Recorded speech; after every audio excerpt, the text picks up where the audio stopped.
Hello दोस्तों, स्वागत है आपका। आज के वीडियो में हम जो बात करेंगे वो बात करेंगे रेलवे में प्रोफाइल के बारे में। Senior CCTC senior commercial cum ticket clerk, इसके बारे में आज बात करेंगे। काफ़ी ज़्यादा रिक्वेस्ट आ रही है, काफ़ी सारे लोगों के मैसेजेस भी आ रहे हैं कि प्रोफाइल पे मैं वीडियो बनाऊं और आपको जो प्रैक्टिकल लाइफ है, रियल लाइफ में जॉब कैसी है, वो सब आपको मैं बताऊं। तो देखो, आज का जो वीडियो होने वाला है ये एक senior commercial cum ticket clerk की जो प्रोफाइल है उसके बारे में होगा, लेकिन इसके अंदर जो अलग अलग तरीके के वर्क है उसके लिए मैं अलग अलग वर्क के लिए सेपरेट वीडियो बनाऊंगा। लेकिन आज जो सारी चीज़ें कॉमन है वो मैं आपको बता देता हूँ और आपको इससे पता चल जाएगा कि जो एक ओवरऑल जो पोस्ट है वो किस प्रकार की है, उसके बाद काम क्या मिलता है, उसके हिसाब से क्या लाइफ रहती है, या क्या सारे पर्क्स रहते हैं, क्या सारा एडजस्टमेंट रहता है, वो सारा मैं आपको अलग अलग वीडियोज में बताता जाऊंगा। तो सबसे पहले मैं आपको बताऊं तो senior commercial cum ticket clerk और junior commercial cum ticket clerk, ये दोनों पोस्ट लगभग सिमिलर सी है। फर्क इसमें सिर्फ इतना है कि जो 12th लेवल पर लेवल 3 में जो पोस्टिंग होती है वो होती है junior commercial cum ticket clerk की, और जो ग्रेजुएशन बेस पे लेवल 5 में जो पोस्टिंग होती है वो होती है senior commercial cum ticket clerk पे। लेवल 3 में जब ज्वाइन कोई करता है तो 3 साल बाद, वो 3-4 साल बाद एलिजिबल होकर के एक प्रमोशन पे ही लेवल 5 में senior commercial cum ticket clerk बन सकता है। अब अगर मैं आपको बताऊं तो 2018 के पहले ये पोस्ट नहीं होती थी। अलग अलग बुकिंग क्लर्क की अलग पोस्ट होती थी, गुड्स क्लर्क की अलग, पार्सल क्लर्क, ये सारी पोस्ट अलग होती थी। लेकिन 2018 में इन सबको कंबाइन किया गया और 2019 में आरआरबी एनटीपीसी की जो CEN 01 में जो एनटीपीसी की पोस्ट जो आई थी उसमें ये पहली बार इस पोस्ट को एज ए सीसीटीसी लेवल 3 के लिए और सीनियर सीसीटीसी लेवल 5 के लिए पहली बार रिक्रूटमेंट आई थी, जिसके थ्रू हम अभी लेवल 5 में लगे हैं। ट्रेनिंग लेवल 3 लेवल 5 दोनों की एकदम सेम होती है, इसमें बिल्कुल कोई अंतर नहीं होता। ट्रेनिंग पेपर सारी चीज़ें बिल्कुल सेम होती है। जॉब प्रोफाइल भी सारी को सेम मिल सकती है, लेकिन मतलब अभी अगर मैं आपको बताऊं तो ऐसा कुछ फिक्स मुझे पता नहीं चला है कि लेवल 3 है तो उसको ये काम दे सकते हैं, ये नहीं। क्योंकि मेरे जानते में टिकट चेकिंग भी उनको मिला हुआ है, लेकिन हाँ, लेवल 3 वालों को रिजर्वेशन में, गुड्स में और पार्सल में मैंने अभी तक नहीं देखा। और मुझे लगता है कि लेवल 3 में अगर कोई ज्वाइन करता है जूनियर क्लर्क तो उसे गुड्स, पार्सल और रिजर्वेशन या इंक्वायरी आप कह सकते हो, ये नहीं मिल सकता या नहीं मिलता होगा। पर ऐसा रूल के बारे में मैं आपको नहीं बता रहा हूँ, मैंने जो ऑब्जर्व किया, मुझे जितनी जानकारी उसके हिसाब से मैं आपको बता रहा हूँ। लेकिन हाँ, लेवल 5 वालों को बुकिंग, गुड्स, पार्सल, ये सारी चीजें मैंने मिलते देखी। ये मैं अभी आपको बताता हूँ क्या क्या अलग अलग काम है। तो ये बेसिक डिफरेंस जो है लेवल 3 और लेवल 5 का, वो मैं आपको बता दिया। बेसिक पे में अंतर है, लेवल 3 है जूनियर और लेवल 5 है सीनियर। ट्रेनिंग सेम है, एग्जाम सेम है, प्रोफाइल सेम है, काम सारे सेम है। बस लेवल 3 कहाँ का नहीं है, रिजर्वेशन में नहीं है और पार्सल में नहीं है, गुड्स में नहीं है मेरे नॉलेज में, और इंक्वायरी में भी। ठीक है, उसके बाद मैं आपको बताता हूँ सीनियर कॉमर्शियल टिकट क्लर्क के बारे में। लेवल 5 की पोस्ट है 29,200, इसका बेसिक पे होता है और ये कॉमर्शियल डिपार्टमेंट की पोस्ट है। जैसे कि नाम में ही कॉमर्शियल है तो कॉमर्शियल डिपार्टमेंट की पोस्ट है। और रेलवे में कॉमर्शियल डिपार्टमेंट की एक चीज जो फिक्स है वो है 6 डेज वर्किंग, यानी 6 दिन आपकी वर्किंग रहेगी और हॉलीडे जैसा कुछ नहीं है। ट्रेन चल रही है मतलब आपकी जॉब भी चालू है। तो नेशनल हॉलीडेज जो होती है वो मतलब कोई भी हॉलीडेज हो वो आपको मतलब हॉलीडे के रूप में आपको नहीं मिलती। उसका क्या सीन है वो भी मैं आपको बताते जाता हूँ आगे। लेकिन ये आपको मैंने बता दिया, 6 डेज वर्किंग है और जो एक दिन मिलता है वो रेस्ट होता है, वो कोई छुट्टी जैसा नहीं होता वो, और वो फिक्स भी नहीं होता। फिक्स नहीं होता का मतलब कि एकदम बहुत बड़े स्टेशन पर अगर है तब तो स्टाफ अगर ज़्यादा संख्या में है तो फिक्स हो जाता है कि आपको फ्राइडे को ही मिलेगा या ट्यूसडे को ही मिलेगा। लेकिन अलग अलग स्टेशन पे अलग अलग आपका जिस हिसाब से रेस्ट आता है वो मिलता है। और कभी अगर पोजीशन खराब रही, स्टाफ की कमी रही या कोई दूसरे लोग छुट्टी पर गए रहे तो आपको आपके रेस्ट के दिन भी काम करना पड़ सकता है और वो रेस्ट आपको 1-2 दिन आगे पीछे मिल सकता है। पोजीशन बहुत खराब है तो आपको ज़्यादा दिन काम करेंगे तो आपका जो आज का रेस्ट था वो CR बन करके आपके आगे आपको मिल सकता है। लेकिन 6 दिन अगर आप काम करते हैं तो 1 दिन का रेस्ट आपको मिल सकता है।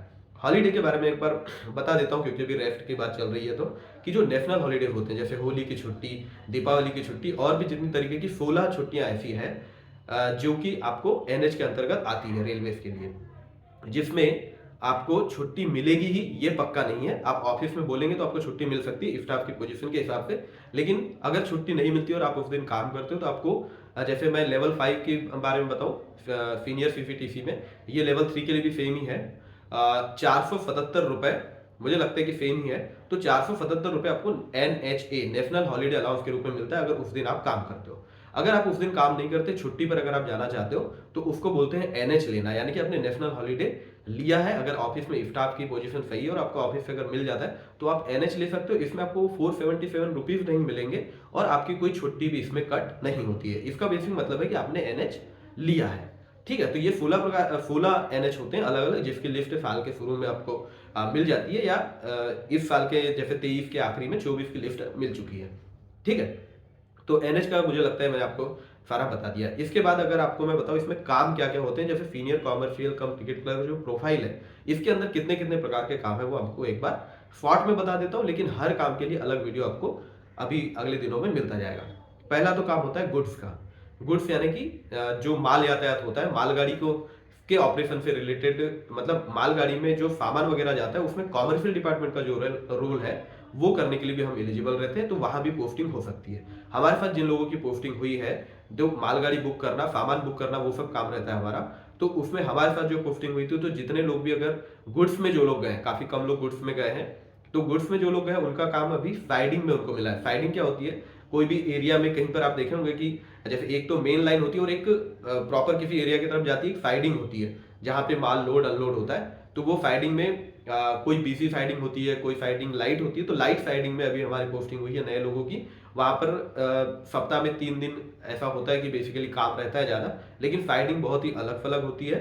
वहां पे वर्कलोड भले बिल्कुल नहीं रहता, लेकिन बहुत ही रिमोट टाइप के एरिया में, अलग टाइप के एरिया में, अकेले रहने वाले एरिया में पोस्टिंग होती है।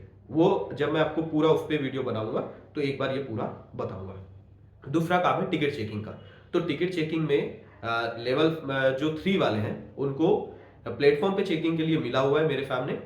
लेवल 3 वालों को ट्रेन में चलते हुए चेक करने का अभी नहीं मिला है, लेकिन लेवल 5 में टिकट चेकिंग प्लेटफॉर्म पर भी मिल सकती है और ट्रेन में रनिंग स्टाफ के रूप में स्लीपर में चेक करने के लिए भी आपको मिल सकती है। मैं अभी मुंबई में हूँ, तो यहाँ पर सब अर्बन में भी पोस्टिंग मिली हुई है और जो ट्रेन में चलने वाले रनिंग होते हैं उसमें भी यहाँ पर पोस्टिंग मिली हुई है। तो ये टिकट चेकिंग का काम हो गया। इसके बाद इंक्वायरी, बड़े स्टेशनों पे आपने देखा होगा एक अलग इंक्वायरी काउंटर होता है, उस इंक्वायरी काउंटर पे भी हमारी पोस्टिंग हो सकती है। इसके बाद यूटीएफ काउंटर, जो जनरल काउंटर होते हैं जिस पर कि मैं अभी काम कर रहा हूं, तो वहां पर भी लेवल 3 की पोस्टिंग भी जनरली वहीं पर होती है और लेवल 5 की भी पोस्टिंग वहां पर हो सकती है। जैसे हमारे साथ जितने लोग आए थे उसमें से मतलब 95% लोगों की आप पोस्टिंग, मतलब 2-4 ही लोग हैं जिनको कभी साइडिंग मिला है, बाकी पार्सल किसी को नहीं मिला था, लेकिन बुकिंग में ही सारे लड़के गए थे। तो बुकिंग में सबको general reservation, sorry general counter यानी कि जनरल टिकट जो होती है जिसको यूटीएफ बोलते हैं, वहां पर पोस्टिंग मिली हुई है। अनरिजर्व टिकटिंग सिस्टम में उनकी पोस्टिंग हुई है। और अभी जब बाद में जो लोग आ रहे हैं उनमें से कुछ लोगों को रिजर्वेशन भी मिला है। तो ये आपको बताया कि यूटीएफ काउंटर पे भी आपकी पोस्टिंग हो सकती है। दूसरी होती है पार्सल में। तो पार्सल में अभी जो WR में जो लोग अभी ज्वाइन करें उनमें से कुछ लोगों को पार्सल में भी काम करने के लिए मिला है। देखिए पार्सल में अगर काम मिला भी तो ऐसा नहीं कि आपको मतलब किसी के अंडर में काम मिला होगा अभी। उसके बाद रिजर्वेशन काउंटर पे भी आपको काम मिल सकता है, ये मैं आपको बता दिया। लेकिन गुड्स हो गया, टिकट चेकिंग हो गई, इंक्वायरी, यूटीएफ काउंटर पे काम, पार्सल में काम और रिजर्वेशन में क्या काम है, ये सब के लिए मैं अलग अलग वीडियो बनाऊंगा, तो उसमें आपको समझ में आ जाएगा। अगर ये सारे की डिटेल अभी इस वीडियो में डिस्कस करेंगे तो वीडियो काफी लंबा होगा और सारे लोगों के लिए काम का भी नहीं रह पाएगा। इसके बाद सैलरी में क्या फर्क आता है वो भी मैं आपको बता देता हूँ। देखिए एक जो पोस्ट 5 डे वर्किंग वाली जो जूनियर अकाउंट असिस्टेंट होती है उसकी भी मैं प्रोफाइल बना दूंगा। उसके लोग भी मेरे कांटेक्ट में है। हमारे साथ में कुछ लोग थे जिनका मेडिकल वगैरह हुआ था, वो लोग हमारे पहचान में है, तो वो भी मैं आपको उसके बारे में वीडियो बनाकर बताऊंगा। लेकिन ये हमारा 6 डेज वर्किंग है। तो इसमें देखो एनएच तो आप अगर लेते हो तो एनएच का अलाउंस आपको मिलता है और पोस्टिंग अलग अलग सिटीज में होती है, उसके हिसाब से अलग अलग सैलरी भी होती है। बेसिक सैलरी 29,200 है। उसके बाद एचआरए मिलता है, तो एचआरए किस हिसाब से मिलता है, एक्स सिटी, वाई सिटी और जेड सिटी। तो अभी चूंकि डीए 46 यानी डियरनेस अलाउंस जो है महंगाई भत्ता वो 46% है, इसीलिए अभी की स्थिति में जो एचआरए है वो जो एक्स सिटीज है जैसे कि मुंबई, चेन्नई, ये बड़ी बड़ी जो सिटीज होती है, इन सिटीज में 27% चल रहा है। जो वाई सिटीज है जो कि आप कह सकते हैं बहुत बड़ी मेट्रो सिटीज भी नहीं है और एकदम छोटी सिटी भी नहीं है, वो उनको वाई सिटीज कहा जाता है, जहां पे एचआरए जो है वो 18% चल रहा है। और जो छोटी सिटीज होती है या कोई दूसरे अलग स्टेशन होते हैं वो सारे जो आते हैं वो जेड सिटीज में आते हैं। इनमें एचआरए 9% होता है। डीए जब 25% पे बढ़ गया तो ये 9% हो गया, लेकिन जब अभी डीए 50% से बढ़ जाएगा तो यही चीज 10%, 20% और 30% हो जाएगी। एचआरए की बात मैं यहाँ पर कर रहा हूँ। लेकिन इसमें भी एक वो है कि मिनिमम जो HRA है वो 1800, 3600 और 5400 रुपए से कम कभी भी नहीं होगा। ठीक है, तो ये आप समझ गए HRA के बारे में। इसके बाद एक ट्रांसपोर्ट अलाउंस भी मिलता है, जो डेली आप ऐसे समझ सकते हो कि डेली जो ऑफिस आते जाते हैं आप, वो मिलता है। तो वो भी दो कैटेगरीज में मिलता है। एक तो जो सिटीज जो कि नोटिफाइड है, यानी कि जनरली उसमें वही सिटीज है जो एक्स सिटीज कहलाती है, वहां पर जो ट्रांसपोर्ट अलाउंस है लेवल 5 के लिए वो है 3600 रुपए। और जो दूसरी अदर सिटीज है जो कि ऐसे नोटिफाइड नहीं है, जहाँ पे यानी कह सकते हो कि जो एक्स सिटीज नहीं है, वहां पे है 1800 प्लस DA, यानी जो महंगाई भत्ता होता है। तो अभी अगर आप देखो तो 46% DA है, और 3600 रुपए के हिसाब से लेवल 5 में जो मुझे मिल रहा है वो लगभग 5200 रुपए के लगभग ट्रांसपोर्ट अलाउंस मिल जाता है। और इसके अलावा अगर आप देखोगे तो NH का जो पैसा मिलता है वो आपको बता दिया, 477 रुपीज, 6 डेज वर्किंग होती है। तो ये सैलरीज के हो गया। तो इस तरीके से अगर आप पूरा कैलकुलेशन करके देखें, HRA, TA, DA सब मिला करके, तो 58,000 के अराउंड अपनी रॉ सैलरी बन जाती है, और इन हैंड सैलरी 53,000 के अप्रॉक्स आ जाती है। अब इसमें नाइट ड्यूटी के बारे में मैं आपको बताता हूँ, क्योंकि सैलरी में नाइट ड्यूटी का भी पैसा आता है। तो देखो, बड़े स्टेशनों में फिक्स रहता है कि 7-7 दिन, या स्टाफ की पोजीशन के हिसाब से 7-7 दिन आपको सारी शिफ्ट करनी पड़ती है। छोटे स्टेशन में, जैसे कि मैं अभी बहुत छोटे स्टेशन पर हूँ, छोटे स्टेशन मतलब मैं सब अर्बन के स्लो वाले स्टेशन में, जहाँ फास्ट गाड़ियाँ नहीं रुकती, उस स्टेशन पर UTS काउंटर पर हूँ। मैं नाइट ड्यूटी भी कभी कभी करता हूँ। तो जब मैं नाइट ड्यूटी करता हूँ तो वो ड्यूटी के शिफ्ट जो है वो मैं आपको एक बार बताऊंगा, रोस्टर पे भी मैं वीडियो बनाऊंगा। देखिए, अलग अलग चीज़ों पे अलग अलग वीडियो बनाऊंगा, लेकिन जितना अभी जानना जरूरी है इस वीडियो में समझने के लिए सैलरी को, उतना मैं आपको बताता हूँ। नाइट ड्यूटी जब हम करते हैं, तो जैसे लेवल 5 में मैं अगर नाइट ड्यूटी कर रहा हूँ अभी 29,200 बेसिक पे के हिसाब से, फॉर्मूले पे वो निकल के आता है यूनिट के हिसाब से, तो 212 रुपए पर यूनिट होता है। लेकिन एक 8 घंटे की यूनिट अगर होती है नाइट ड्यूटी, तो उसका 277 रुपीज पर नाइट का बन जाता है। तो ये नाइट अलाउंस भी आप जितनी नाइट करते हो उसके हिसाब से सैलरी में आता है। तो वो नाइट अलाउंस मिला करके मेरा 54 के अराउंड इन हैंड आ जाता है। अभी जनवरी से मेरा प्रमोशन नहीं, मतलब इंक्रीमेंट हो जाएगा, तो मेरा बेसिक पे 30,100 रुपये हो जाएगा। तो ये सब जो अलाउंस वगैरह है ये सारे भी बढ़ते जाएंगे, यानी कि नाइट ड्यूटी अलाउंस भी बढ़ जाएगा। तो ये नाइट ड्यूटी अलाउंस भी आपको बता दिया, यानी एक्स सिटीज में हमेशा आपकी सैलरी 52 प्लस ही आने वाली है अगर सीनियर CCTC ज्वाइन करते हैं। और अगर दूसरी सिटीज में जाते हो तो सिर्फ DA तो आपको हर जगह सेम मिलता है। HRA का जो फर्क आता है उसी में आपका जो डिफरेंस होता है वो आता है HRA, और जो ट्रांसपोर्ट अलाउंस का पैसा होता है उसका डिफरेंस आपका बनता है, जो 4-5 हज़ार के अराउंड कम हो सकता है, लेकिन उस हिसाब से सारी चीज़ें मैनेज भी रहती है। अब मैं नाइट ड्यूटी किस तरीके से लगती है वो भी बता देता हूँ सीनियर CCTC में। देखिए, जब आप रिजर्वेशन में रहेंगे तब तो नाइट ड्यूटी इसमें नहीं होने वाली है, लेकिन अगर आप पार्सल में रहे, या UTS काउंटर पे रहे, या इंक्वायरी में रहे, या टिकट चेकिंग में रहे, या गुड्स में रहे, इनमें नाइट ड्यूटी आपको करनी पड़ सकती है। गुड्स में नाइट ड्यूटी इसलिए करनी पड़ सकती है कि अगर आप जिस गुड साइड में अगर रात में वहां पर गाड़ी आ रही है तो आपको नाइट ड्यूटी भी करनी पड़ेगी। तो ये सारी चीज नाइट ड्यूटी का आपको बता दिया। तो अगर आप इसको कंपेरिजन करना चाहते हैं सीनियर CCTC को अलग किसी पोस्ट से, तो उसके लिए आपके पास अभी सीनियर CCTC के बारे में जानकारी है। अब जिस पोस्ट से आप कंपेयर करना चाहते हो उसमें क्या क्या जानकारी है वो निकाल के आप ऐसे कंपैरिजन कर सकते हो। लेकिन अगर मैं आपसे कहूँ तो सबकी प्रायोरिटीज अलग होती है, उसके हिसाब से किसी के लिए कोई पोस्ट अच्छी हो सकती है, किसी के लिए कोई पोस्ट अच्छी हो सकती है। तो ऐसा कुछ फिक्स नहीं कर सकते कि पोस्ट कैसी है। लेकिन अगर आप वर्क लाइफ बैलेंस के बारे में मैं आपको बताऊं, तो अभी मैं अगर अपना आपको बताऊं तो मैं शुरू में सिर्फ मॉर्निंग शिफ्ट करता था। तो सुबह 6 बजे जाता था ऑफिस, और 2 बजे ऑफिस से वापस आता था। तो डेली यही शिफ्ट चलती थी। तो अगर आप चाहें तो इसमें भी वर्क लाइफ बैलेंस बना सकते हैं। शुरू में थोड़ी दिक्कत हो सकती है, जब अगर आपकी शिफ्ट फिक्स ना रहे और स्टाफ की कमी रहे, तब तो कुछ भी जॉब करनी पड़ सकती है, और उसके हिसाब से थोड़ी सी डिस्टर्बेंस आती है। नाइट ड्यूटी के बारे में मैं आपको बता देता हूँ। तो नाइट ड्यूटी ऐसा हमेशा आपको करनी पड़ेगी ऐसा नहीं कह सकते। अगर पोजीशन अच्छी है और दूसरे लोग विलिंगली नाइट ड्यूटी करते हैं तो आपका नंबर, अगर आप नहीं चाहते और वो लगातार करना चाहते हैं तो ऐसा एडजस्टमेंट चल सकता है। जैसे हमारे ऑफिस में, जैसे मैं नाइट ड्यूटी करने के लिए काफ़ी कंफर्टेबल हूँ, क्योंकि हमारा छोटा स्टेशन है। तो हमारे स्टेशन पे ऐसा होता है कि आज अगर आप नाइट ड्यूटी करने के लिए 2 बजे आज गए, आज दिन में अगर 2 बजे गए, तो आप 2 बजे से 12 बजे तक जो ड्यूटी करोगे वो आज के डे की ड्यूटी हो जाती है, और रात में 12 बजे से सुबह 7 बजे तक टोटल 16 घंटे हो जाते हैं।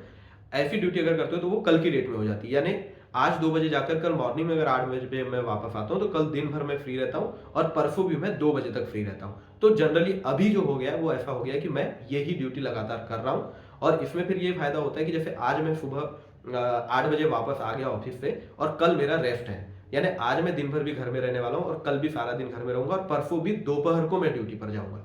तो इस हिसाब से जो अपना बैलेंस है वो लाइफ का अच्छे से बन जाता है। और अभी तो फैमिली के साथ नहीं, अकेला मैं रह रहा हूँ, तो यहाँ पर कोई भी दिक्कत इसमें नहीं होती। तो जो नाइट ड्यूटी को लेकर के जो लोग इसको नेगेटिव में काउंट करना चाहते हैं, मैं उनको कहूँगा थोड़ा सा आप उस बारे में थोड़ा सोच सकते हैं कि नाइट ड्यूटी एकदम से यहाँ पर नेगेटिव नहीं है। और जब आपको नाइट ड्यूटी करने में प्रॉब्लम आती रहेगी तब तक तो और यंग लोग जॉब करने आ जाएंगे जिनको नाइट ड्यूटी करने में वो कंफर्टेबल रहेंगे। और कुछ लोग रहते हैं, जैसे मुझे नाइट ड्यूटी करने में अच्छा ही लगता है, क्योंकि मैं अगला दिन मुझे पूरा यहाँ घर में मिल जाता है और उसके बाद भी 2 बजे तक का अगला दिन मिलता है। तो कुल मिला के ऐसा होता है, एक रात जागना पड़ता है और एक रात सोना पड़ता है, और रात में वर्कलोड बहुत ही कम रहता है। एकदम एकदम मतलब आप कह सकते हो कि ना के बराबर रात में वर्कलोड रहता है। और अभी मैं सब अर्बन के स्टेशन पे हूँ, तो सब अर्बन के स्टेशन में रात में जो आखिरी ट्रेन मेरे स्टेशन पे रहती है वो 1 बजे के लगभग रहती है और उसके बाद 4:30 बजे। तो इसके बीच में आप थोड़ा बहुत आराम भी कर सकते हो, तो वो सब बैलेंस हो जाता है। छोटे स्टेशन पे मैं अकेले की पोस्टिंग रहती है रात में मैं अकेला ही रहता हूँ। और लेकिन बड़े स्टेशन पे दो लोग भी रहते हैं, 2 लोग या 3 लोग भी रहते हैं यूटीएस काउंटर पर। तो मुझे लगता है ये सारी चीजें मैंने आपको अभी बता दी है। लेकिन हाँ, सीनियर सीसीटीसी में बुकिंग काउंटर पे या टिकट चेकिंग पे या रिजर्वेशन में जब आप रहते हैं तो लॉग इन और लॉग आउट टाइमिंग काफ़ी मायने रखती है, तो आपको डिसिप्लिन से काम करना पड़ता है। डिसिप्लिन के बिना मुझे लगता है कोई भी काम अगर आप करने जाएंगे तो उसमें कुछ ना कुछ आपको प्रॉब्लम आने वाली है। तो उस हिसाब से ये काम जो है, मुझे अभी वर्क लाइफ बैलेंस के बारे में मैं आपको बताऊँ तो सारी चीज़ें सेटल हो चुकी है, सारी बढ़िया चल रही है। अब जो लोग बोलना चाहते हैं, छुट्टियों के बारे में जानना चाहते हैं, उनको मैं बता देता हूँ कि इस पोस्ट पे रहते हुए आपको छुट्टी किस हिसाब से मिलती है। मैं अगर आपको अपना बताऊं तो मेरे स्टेशन पर पिछले दिसंबर की बात मैं अगर आपको करूं तो सारे जो स्टाफ से उनके सीएल जो होते हैं, कंपलसरी जो कैजुअल लीव होती है, sorry CL and casual leave, किसी ने लिया नहीं था, वो सारी बची थी। तो वो लोग लेना चाह रहे थे तो सबको कैजुअल लीव दिए। तो ऐसा हो गया कि मुझे कभी कभी डबल ड्यूटी भी करनी पड़ी। मैंने अपनी खुशी से किया। तो जब मैं गाँव गया तो मुझे वो छुट्टी का जो सीआर बना हुआ था उसके बिना पे मैं घर जा पाया। और छुट्टी बाकी लोगों को जितनी मिलती है उतनी हमको मिलती है। साल में 10 सीएल मिलती है, 15 एपीएल मिलती है और 20 एचएलएपी मिलती है, और भी अलग तरीके से छुट्टी मिलती है। एनएच आप चाहे तो ले सकते हो।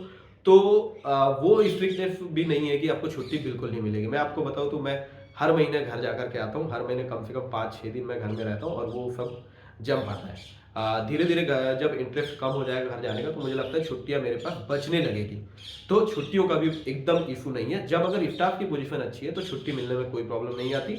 और अगर स्टाफ की पोजीशन थोड़ी कम भी है तो अगर आप छुट्टी पे घर जाते हो तो कोई आपकी जगह डबल ड्यूटी करके सीआर बनाता है। तो जब आप आते हो फिर वो छुट्टी पर जा सकता है और आप ड्यूटी कर सकते हो, ऐसा मैनेज हो जाता है। कुल मिला के अगर आपको घर जाना है और मौका आया तो आप डबल ड्यूटी करके अपने सीआर बना सकते हो। सीआर मतलब 1 दिन का रेस्ट, और जब आपको रेस्ट मिलने वाला है तो सीआर और रेस्ट मिला के 1-2 छुट्टी मिला के आप घर जा सकते हो।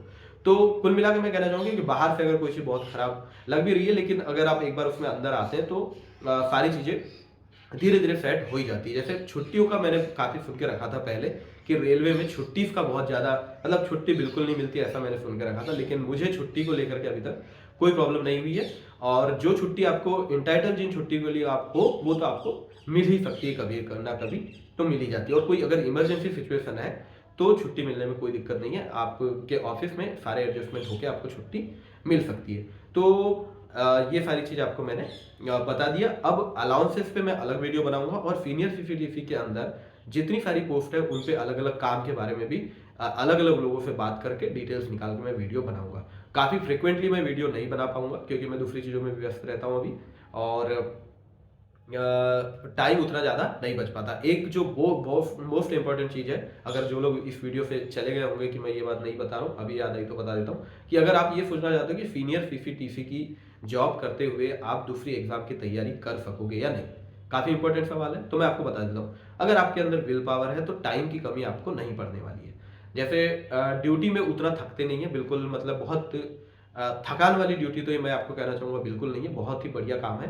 तो ऐसा ब्रेन एकदम से थकता है वैसा तो कुछ नहीं होता, सब एकदम चिल मामला है। और मैंने अगर मेरा सिस्टम आप देखो नाइट ड्यूटी वाला, तो आप देख सकते हो कितना ज़्यादा टाइम बचता है। लेकिन अगर आप डेली मॉर्निंग करते हो, डेली इवनिंग, तो भी आपकी पढ़ाई की रूटीन एकदम अच्छे से जम सकती है और बिल्कुल आप पढ़ाई कर सकते हो। पढ़ाई किन जॉब्स में करने में दिक्कत होती है, जहाँ पर कि आपका काम बहुत ज़्यादा हेक्टिक हो, थकाने वाला हो और फिर आकर के दिमाग लगाना मुश्किल होता है। लेकिन इस सीनियर सीपीटीसी के प्रोफाइल में जितने काम चल रहे हैं इसमें पढ़ाई करना बहुत ज़्यादा ईजी रहेगा। अगर आपके अंदर मतलब वो डेडिकेशन होनी चाहिए, वरना सैलरी आने के बाद सैलरी को खर्च करने में ज़्यादा दिमाग लगता है और पढ़ाई करने में दिमाग उतना नहीं जा पाता। तब तो हर जगह चैलेंज आने वाले हैं, लेकिन अगर आपके अंदर विल पावर है तो बिल्कुल आप सीनियर सीसीटीसी की जॉब करते हुए आगे के लिए बहुत अच्छे से पढ़ाई कर सकते हैं, कंफर्टेबली पढ़ाई कर सकते हैं। अगर साइडिंग में आपकी पोस्टिंग मिल जाती है तब तो एकदम बिंदास, आपको बहुत ही ज़्यादा शुरुआती समय में इतना ज़्यादा समय मिलेगा कि पढ़ाई करके जॉब करके भी आपके पास एक्स्ट्रा समय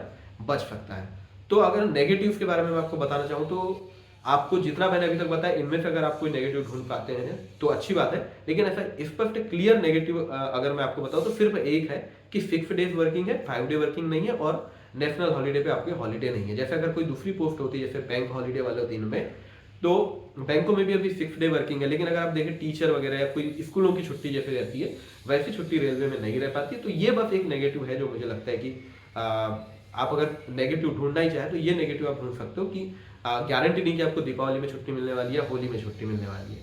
वो स्टाफ के ऊपर और आपके पोजीशन के हिसाब से, ऑफिस में कितना स्टाफ है, कितना काम है, उसके हिसाब से डिपेंड करेगा। लेकिन हाँ, ऐसा तो है कि किस साल आप चले गए, किसी साल वो चले गए, किसी त्यौहार में आप चले गए, किसी त्यौहार में दूसरे स्टाफ चले गए, ऐसा करके छुट्टियां भी मिल सकती है। तो मुझे लगता है जितने भी मैंने बुलेट पॉइंट्स लिख के रखे थे ये सारे पे मैंने डिस्कस कर लिया है। अगर कोई पॉइंट बचता है तो जब मैं इनके सेपरेट वीडियो बनाऊंगा कि गुड्स में क्या काम रहता है, टिकटिंग में क्या काम रहता है, टिकट चेकिंग में क्या काम रहता है, तब मैं उन पॉइंट्स को उसमें इंक्लूड करके आपको बता दूंगा। तो मुझे लगता है सीनियर सीसीटीसी की पोस्ट के बारे में अगर आप कुछ जानना चाहते हैं तो ये सारी चीज़ें आपके लिए पर्याप्त है। तो आपसे मैं अगले वीडियो में मिलूंगा, तब तक टेक केयर और एंजॉय।